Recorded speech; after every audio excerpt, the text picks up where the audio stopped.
आज बनवूया भाकरीबरोबर खाण्यासाठी कांद्याचा अगदी झणझणीत असा झुणका. त्यासाठी तेलावरती राई, जिरं, लसणाच्या पाकळ्या ठेचून घालायच्या, त्याचबरोबर कढीपत्ता 2 मिनिटं अगदी परतायचं आणि नंतर कांदा घालायचा, मोठासा कापून घाला किंवा लांबसर कापा. मीठ घालायचं म्हणजे लगेच तो नरम पडतो. हळद घालायची, त्याचबरोबर कांदा लसूण मसाला घाला म्हणजे मस्त झणझणीत होणार आहे. पुन्हा परतायचे आणि त्याबरोबर ती छोटीशी वाटी पाणी घालून त्याला झाकण लावायचं म्हणजे कांदा चांगला शिजला जाईल. आता बघा कांदाही छान शिजलेला आहे आणि रंगही सुरेख आलाय.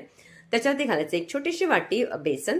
असंच तुम्ही त्याला परतत राहायचं. जसं परताल ना तसं जवळ येऊ लागेल. आता ते बेसन चांगलं शिजावं म्हणून थोडंसं पाण्याचे शिंतोडे मारायचे, पुन्हा झाकण ठेवायचं. 2-3 मिनिटं अगदी मंद आचेवर ठेवा. मस्त असा झुणका रेडी होतो. तर बघा आता आपला हा मस्त कांद्याचा झुणका रेडी झालाय. भाकरी मस्त बनवून घ्यायची, त्याचबरोबर तुम्ही झुणका ठेवायचा, त्याच्याबरोबर कांदाही ठेचून घ्यायचा आणि हिरव्या मिरच्या.